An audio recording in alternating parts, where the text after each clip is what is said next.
I'm Abigail Galvan. Welcome to EWTN Pro-Life Weekly.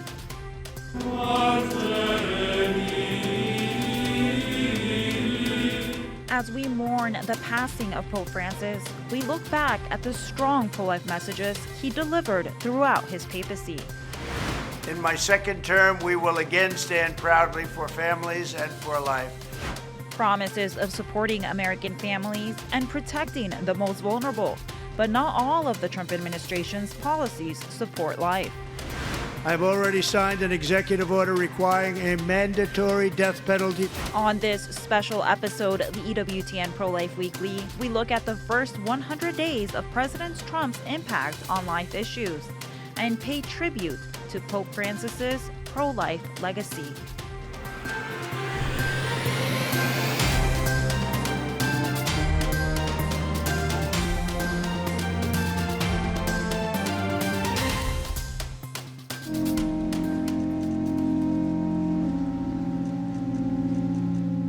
The world remembers the Holy Father, Pope Francis. Pope Francis passed away on Easter Monday after visiting with his flock a day earlier in St. Peter's Square. He gave his love to his people up to the end. After suffering from double pneumonia for 2 months in the hospital, the Holy Father was a staunch supporter of life. Reporter Alan Holdren gives us a look at some of his most memorable words, promoting the dignity of the human person at all stages. È licito, è giusto. I ask, is it licit? Is it right to eliminate a human life to resolve a problem? Umana per risolvere un problema. It's a human life. That's science. The moral question is whether it is right to take a human life to solve a problem. Indeed. Is it right to hire a hitman to solve a problem?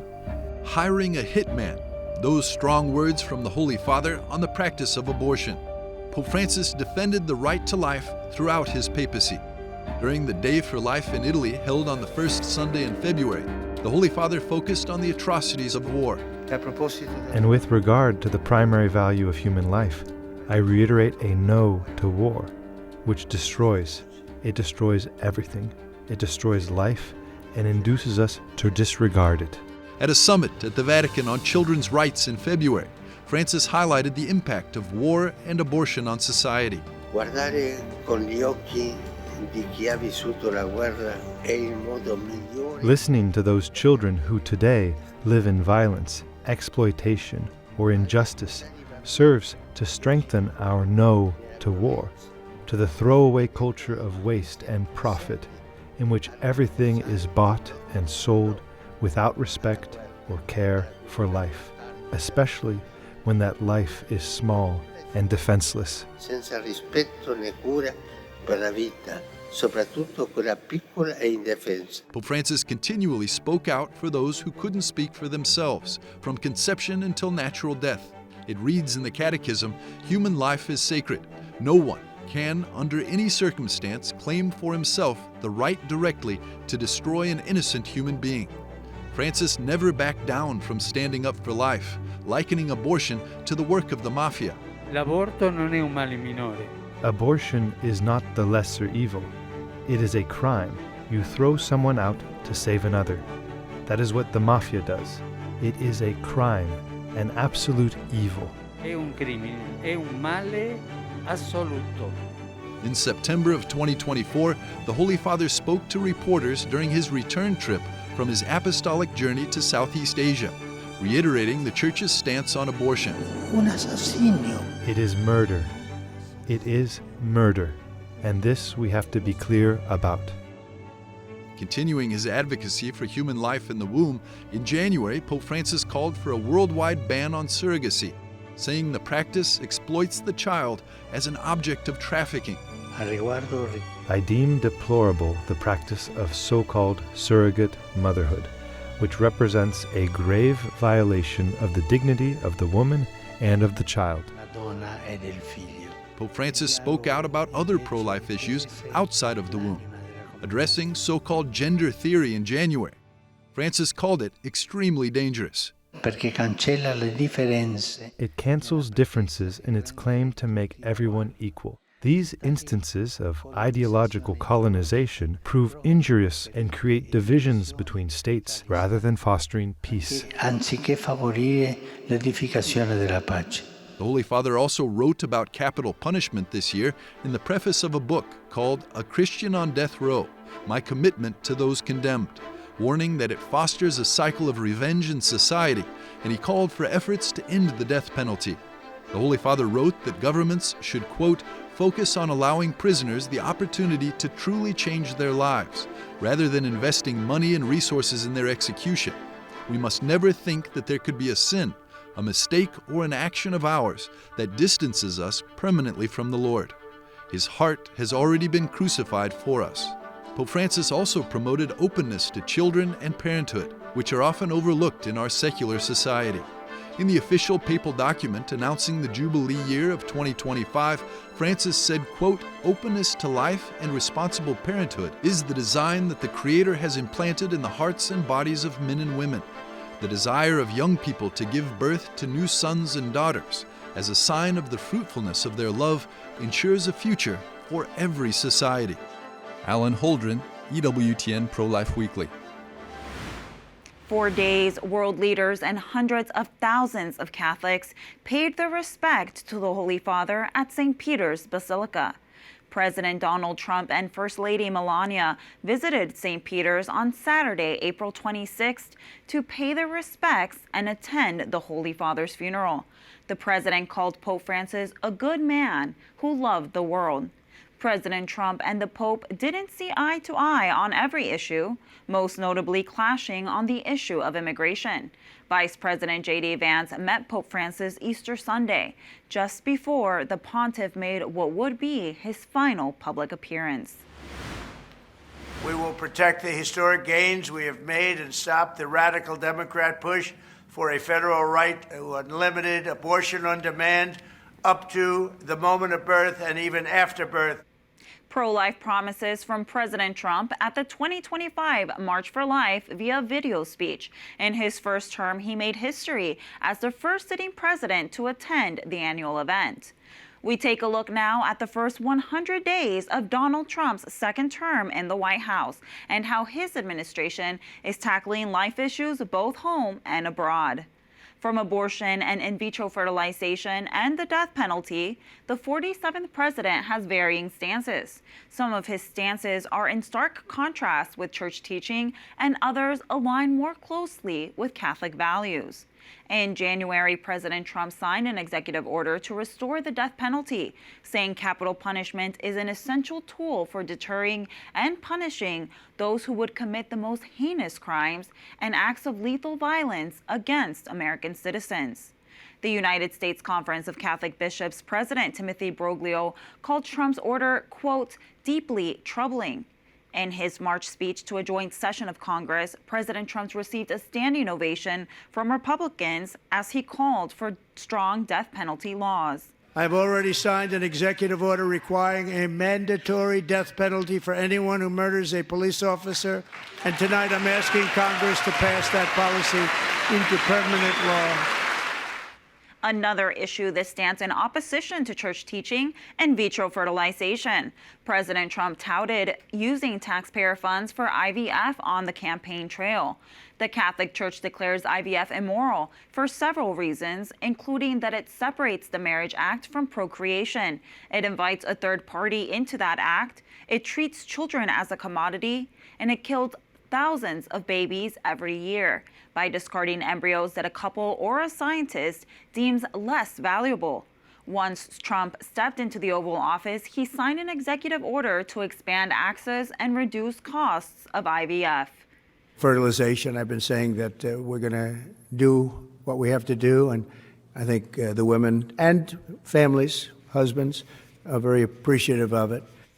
When it comes to abortion, President Trump's once strong pro-life stance against the deadly procedure at any stage waned considerably this past election season. When asked if he would vote in Florida to expand the window that a woman could get an abortion, he initially said he would be in favor, only to backtrack days later after backlash. How are you going to vote on that? Well, I think the 6 week is too short. It has to be more time. So I think 6 weeks, you need more time than 6 weeks. I've disagreed with that right from the early primaries. When I heard about it, I disagreed with it. At the same time, the Democrats are radical because the 9 months is just a ridiculous situation where you can do an abortion in the 9th month. And, you know, some of the states like Minnesota and other states have it where you could actually execute the baby after birth. And all of that stuff is unacceptable. So I'll be voting no for that reason. Although Trump upheld various pro-life policies during his previous presidency, this term he has been a proponent of leaving abortion rights up to the states, suggesting that abortion should be legal past 6 weeks, the time when the baby's heart starts to beat. The president has said that late-term abortions must come to an end. The Health and Human Services Secretary Robert F. Kennedy Jr. reiterated the president's stance during his nomination hearing. I agree with President Trump that every abortion is a tragedy. I agree with him that we cannot be a moral nation if we have 1.2 million abortions a year. I agree with him that the states should control abortion. President Trump has told me that he wants to end late-term abortions, and he wants to protect conscience exemptions, and that he wants to end federal funding for abortions here or abroad. That's Title X. I serve at the pleasure of the president. I'm going to implement his policies. There has yet to be any official move by Secretary Kennedy on late-term abortions. Most abortions that occur in the United States are done earlier in pregnancy, within the first few weeks, with the abortion pill regime of misoprostol and mifepristone. The FDA expanded the window a woman can take the deadly drug from 6 weeks to 10 weeks of pregnancy. They also removed requirements for in-person doctor visits and allowed the drug to be shipped through the mail. President Trump has said he will keep access to mifepristone. However, his nominee for the Food and Drug Administration, Dr. Martin Makary, said during his hearing for the position that he will be looking into the safety of it. I have no preconceived plans on mifepristone policy except to take a solid, hard look at the data and to meet with the professional career scientists who have reviewed the data at the FDA and to build an expert coalition to review the ongoing data. And I do plan to follow the law and the regulation of the REMS to look at ongoing data. I have never been afraid to speak my honest scientific opinion, and I have no preconceived plans to make changes on that medication. A new study released by the Ethics and Public Policy Center reveals that the abortion pill regime has serious adverse effects on women, which is not what the FDA is reporting. The study found that nearly 11% of women, or 1 in 10 who take the abortion pill, suffer from a serious adverse event. That is 22 times more frequent than the FDA currently recognizes. The FDA label on the abortion pill says that it has less than 0.5% chance of a serious adverse event. Actual insurance data shows it's 10.93%. And women deserve to know the truth about what risks they're going to be putting themselves under when they receive this abortion drug. There is no reason to think that this drug is as safe as Tylenol. We're seeing in the insurance claims database here, people have sepsis, people have hemorrhaging, people have to go to the ER because of the chemical abortion drugs. The Ethics and Public Policy Center is now calling on the Trump administration and the FDA to reinstate the original safety protections, including in-person doctor visits. Bringing morality into government entities is another promise by Trump's agency leaders that many are praising. Newly confirmed director of the National Institutes of Health, Dr. Jay Bhattacharya, promised to implement ethical standards in research, particularly the use of aborted fetal tissue. Do you support that policy? Will you prohibit the use of aborted fetal tissue in NIH research, NIH-funded research? Senator, I'll absolutely follow the lead of Secretary Kennedy and President Trump on this. In public health, we need to make sure the products of the science are ethically acceptable to everybody. And so having alternatives that are not ethically conflicted to fetal stem cell lines is not just an ethical issue, but it's a public health issue. Joining us now to discuss the government's use of aborted fetal tissues and President Trump's stance on IVF is Michael Vaca, Director of Ministry, Bioethics, and Membership Experience at the Christ Medicus Foundation. Mike, how long have embryos been used for research, and what kind of research are they doing with these embryos? Thank you so much. So Louise Brown was the very first child that on record as having been conceived through IVF. That was 1978. Since then, there's been extensive research on vulnerable embryos, research on the embryos themselves, the extraction of embryonic stem cells, which are used for therapeutics, and also, unfortunately, what they call chimeric embryos, which is where they mix the cells of an embryo with another species. So they might mix cells from an embryo with a pig or with a rat. And this is tragic because it does not provide appropriate respect for the dignity of the human person. And it is, in fact, a grave abuse of an innocent, vulnerable child. Now, President Trump signed an executive order to lower the cost of in vitro fertilization and improve access to the controversial procedure. Can you talk about why the church opposes IVF and the implications an order like this can have? Yeah, so I just want to say initially that we very much understand the pain and the suffering that couples go through. My wife and I have struggled with infertility for 9 years, so this coming from a place of love. IVF is a horrendous violation of the dignity of the human person because what it does is it separates the unitive from the procreative. It separates life from love. Every child has the right to be conceived underneath his or her own mother's heart. And instead, these children are placed in a test tube in a cold, sterile environment. Many of them are cytogenically frozen. They're experimented on. They are treated as a commodity, as something that can be bought and sold, rather than as a human person, as a subject of rights. I mean, you want to talk about modern day slavery. These children are exploited in the worst possible way. And this is a grave abuse and an insult to our Creator. And so we really pray and we need to work to make sure people understand the evil of this. Now, I do think that many people their heart is moved by the desire to have children, and that's a beautiful gift. We have to make sure that we do that in an ethically appropriate way. And so we definitely do not want to make this easier.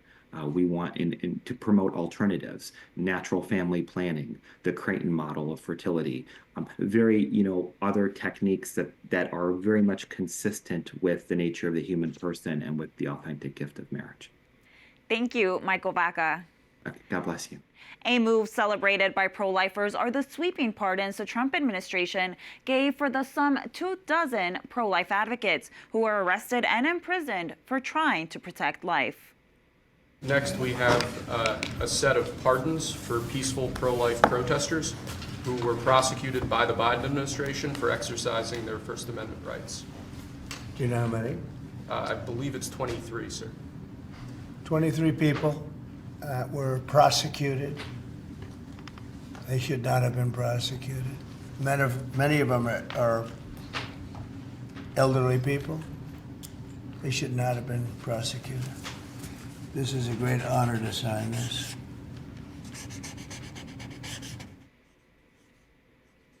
Coming up, President Trump's changes to foreign aid and international policies. We look at the impact his administration is having internationally on the pro-life front.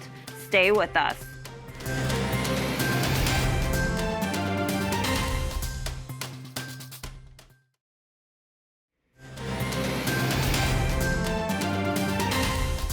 Mixed reactions to the president's changes to foreign aid and international policies. The Department of Government Efficiency, or DOGE, eliminating more than 90% of foreign aid contracts at the U.S. Agency for International Development, or USAID. The agency offers humanitarian assistance in some 120 countries around the world, offering food, health care, including vaccines and prenatal care, as well as disaster relief and clean water. But it also promotes ideologies contrary to church teaching, advocating for LGBTQ inclusion and the advancement of gender ideology around the world. $8 million to promote LGBTQI+ in the African nation of Lesotho, which nobody has ever heard of. Pro-lifers celebrated President Trump's reinstatement of an expanded version of the Mexico City policy. The policy prevents organizations around the globe that receive federal health funding from providing abortion-related information and from providing access to the deadly procedure itself. He was also praised for rejoining the Geneva Consensus Declaration, a coalition of nations united in support of pro-life, pro-family, and pro-women policies. The international declaration's objectives include securing meaningful health and development gains for women, to protect life at all stages, and reject abortion as a means of family planning, to defend the family as a fundamental unit of society, and it also recognizes the sovereignty of a country to reach these goals within their cultural means. Valerie Huber, the architect of the Geneva Consensus Declaration and president of the Institute for Women's Health, sat down with me earlier this month to discuss President Trump's impact internationally on the pro-life front. Valerie, USAID has helped millions of people get access to health care, but it has also promoted abortion. What is your take on cuts to USAID? Well, I have to say that as we have been working with countries around the world, especially the last 4 years, while there's been a lot of great things that USAID has done, when countries mention a USAID, they have only talked about the ideological colonialism that's part and parcel, and that's come out as a result of President Trump and his leadership. There definitely needs to be a reset. I'm eager to see what 2.0 looks like, and I was very encouraged with what Secretary of State Rubio said just a short time ago, where he said, we aren't against foreign assistance, but it needs to be in line with the interest of the United States and for the benefit of those countries we partner with. That is music to my ears, and I know to those countries that the U.S. will be partnering with in the future. Great. And now President Trump reinstated the Mexico City policy. In your global view, working for the Institute for Women's Health, what is the impact of that decision? Well, that's another really important policy. I'm just so excited to see everything that President Trump has accomplished in just the first 100 days. In fact, I was talking to some colleagues not long ago, and I said, you know, the first 100 hours seemed like the first 100 days because there has been so much accomplished. The Mexico City policy, as you know, was instated during President Trump's first administration, where they expanded it to include organizations across all of global health, international organizations, to prevent any from being funded that receive from any source funds if they provide abortion. What that really does is eliminates fungibility of U.S. funds. And why is that important? I'll give you just one illustration. That'd be great. Not long ago, I was at an event that was mostly attended by those who were supportive of abortion, especially abroad, seeing it as an international human right. And they told the friendly audience that if women in the developing world are looking for a place to get an abortion, all they have to do is look for organizations that provide post-abortion care, and they can go there to get an abortion. Why is that important? Because USAID and our foreign assistance has understandably funded post-abortion care to prevent death for women who have undergone illegal abortions.